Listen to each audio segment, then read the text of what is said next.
Kæru félagar, við höfum klárað mörg stór mál á undanförnum misserum í ráðuneytinu hjá okkur. Ég ætla ekki að ræða það. Skoðið bæklingin sem við erum búin að dreifa. Því að við komumst ekki hjá því í dag að ræða stöðu Sjálfstæðisflokksins.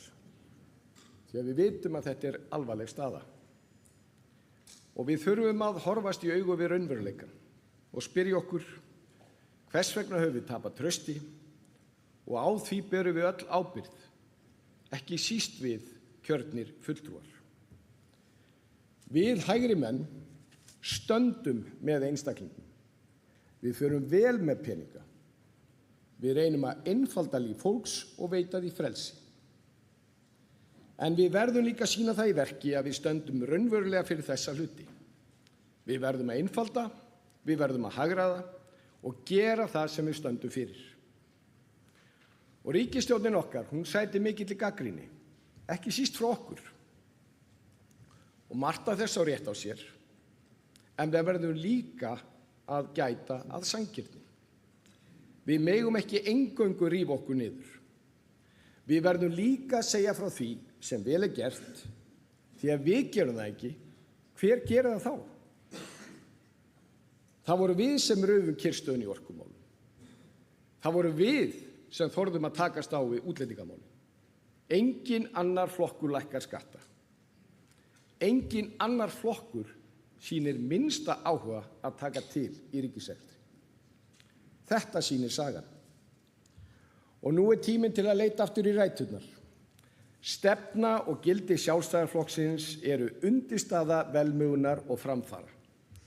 Þess vegna hefur Sjálfstæðisflokkurinn verið kjölfestan í íslensku stjórnmálum í heila öld. Okkar verkefni er að sýna fólki að þær lausnir sem felast í sjálfstæðisstefnunni skipta máli fyrir daglegt líf hvers einasta einstaklings á Íslandi. Sjálfstæðisstefnan er beittasta vopnið til að bæta lífskjör hér á landi. Þetta vitum við. En það er ekki nóg að tala skýrum rómi. Við þurfum líka að hlusta og sýna það í verki að við skiljum áskoranir og veruleika venjulegra Íslendinga. Á landsfundi fyrir að vera 2 árum var mikið það rætt hvort við værum að tapa samtalinu við hinn almenna flokksmann og þjóðina. Ég sagði það þá og ég segi það nú að gildi okkar sjálfstæðismanna eiga miklu meiri hljómgrunn meðal þjóðarinnar en núverandi fylgi flokksins segir til um. Og kæru vinir, við þurfum að spyrja okkur hvers vegna hægri menn á Íslandi skipa sér nú í það minnsta 3 flokka.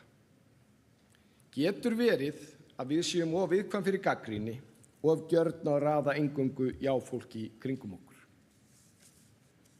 Því að vandamálið er ekki fólki hérna inni, ekki fólki í flokknum. Vandamálið er fólki okkar sem er ekki lengur hérna inni, ekki lengur í flokknum. Og hvað gerum við þá? Við verðum að snúa vörn í sókn. Við verðum að fá fólki okkar aftur heim og breikka hópinn. Og við höfum gert það áður og við gerum það aftur núna. Og við gerum það með því að vera trú sjálfstæðisstefnunni og standa saman.